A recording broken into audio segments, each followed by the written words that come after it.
Well, hello everybody, and welcome back to the Hilltop Pillbox here in Abbotsford, British Columbia, Canada.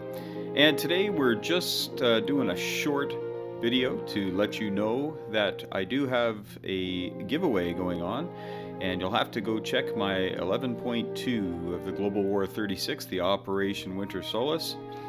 That's where I put all the information down. Now I realize that only about 15-20% of my subs are watching the 36 game. Highly recommend that you go over there and take a peek though, because the videos aren't really that long and you'll learn a lot about the game, and I know I'm learning a lot about it because I'm making mistakes, and every round I've made at least one error of some kind, either a placement or an omission of some kind.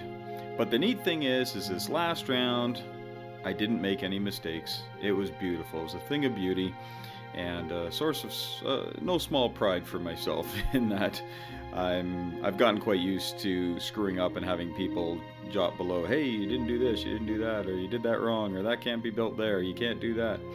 So far so good on that 11.2. So please head on over there. This is the game that I'm playing also with Panzer King up in Prince George and Fortress Jinx, who's off in another Canadian city, and I'm not sure if he's advertised it, so I'm not going to say it now. But we're having a great time. I play the Comintern, which is the USSR, and the Communist Chinese, who have had an excellent game. The first, I think, 3 recruitment rolls I had, I was able to exponentially increase the numbers of troops and money that I had. And thanks to the Japanese taking a pacifist role with regards to China for the first 3 or 4 rounds, I was able to scoop up a bunch of warlords and get a bunch of stuff, and it's been fun. Also, I was fortunate enough to win the Spanish Civil War, which doesn't happen too terribly often. It's not as rare as the communists having overrun China, but it's pretty cool. So I've had some good luck with the dice early on, and then we're just waiting for the Axis to come pouring across the border. But it's funny because this is a 3-player game, and the Allies could up and declare war on the Comintern as well, because with 3 people vying for the victory, you want to stop people from gaining any sort of easy points. It all comes down to the victory points, and each faction, each of the 3 sides, can get up to 18. And as it stands right now, it's pretty close. I think we're all within 2 or 3 of each other as it stands. So it's anybody's game, and it'll be interesting to see how things progress. But please head over, take a look at that, and you'll hopefully learn a few things and enjoy it. It is a fantastic game. It's very, very involved. It's definitely more complex and more complicated than your typical Axis and Allies or BBR game, and that does scare some people off, and admittedly it does make me nervous, and if I wasn't playing this game I'd still have a bajillion questions about it, and I still do have some. But it is a fantastic game, and the neat thing is when you start in 1936, anything can happen.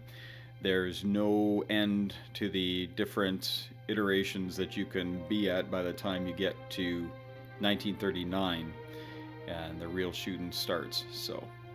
But hopefully you enjoy the channel content, and thank you so much for being loyal subs. I still can't believe I got over I can't believe I got over 1,000, let alone up to 2,500 now. So feeling really blessed by that. So thank you so much for the support, and head over there for your chance to win. I'm not going to tell you anything about it right now. I am now though going to include, as I promised on a video a little while ago, if I got to 2,500 I would do a face reveal.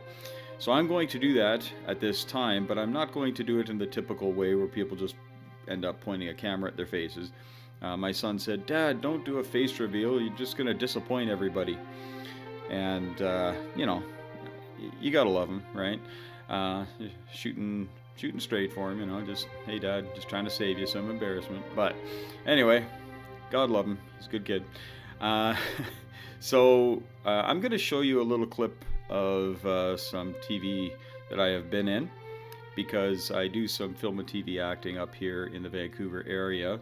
It's been pretty quiet for the past couple of years for me, as I've been working on getting actually a TV show I wrote up and running. And officially there's a pitch coming up very soon, so I'll tell you a little bit more about that. If you want to follow it, you can go on Facebook. It's called Chalkboard Prison, and it's a story that's loosely based on my life.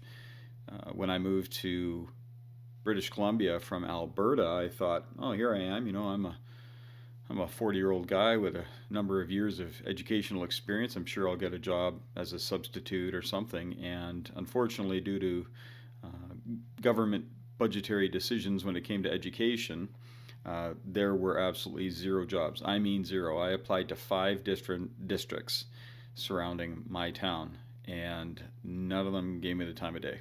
I actually only had one give me a call back. They were nice enough to give me a call back and tell me that, no, we don't want you. So I ended up actually teaching in federal prison, and that is how the show is framed. And there's a great message behind the show, but I won't get into that right now. But if you want to head over to that Facebook page, you can also go to chalkboardprison.com, and there's a lot of videos up there as well, and behind the scenes and interviews and things like that. So yeah, just some information about that. So hopefully you enjoy these clips, and please head on over, take a look at the 11.2 video of the Comintern, and check out Panzer King and Fortress Jinx's channels. Give them some love too. They've been skyrocketing too with their numbers because of the excellent quality of the content. And if you haven't been to Panzer King's channel to check out his custom-made table and all the work that he and General Hand Grenade were putting into the Spring Offensive, which was going to be an invitational tournament up in Prince George last spring, but COVID, of course, got in the way of that, then please head over there and see it. You will not believe the table. You won't believe the trophy. You won't believe all the, I'm not even going to give it away, but just all the extras that he put into this. He's got a severe love for this game, and he is very, very creative, very artistic, and you will not be disappointed. So I highly recommend you do that, and head over to his channel and also sub with Fortress Jinx, and just keep up, and who knows, you might become a fan of the game and want to dive a little deeper into it. It's a lot of fun. Well, you folks take care, and as we always say here, hug your loved ones, and thank you, friends, for playing with you.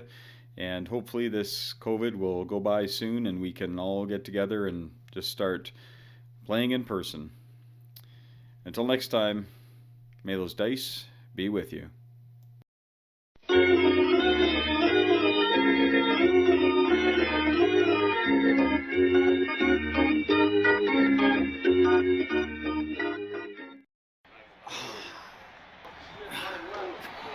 What you're cooking stinks. What was that, honey? Nothing, dear. Game's in OT. Can it wait? Hey, hon, bring me another brewski. He's flushed out of the pocket. Hey, thanks, babe.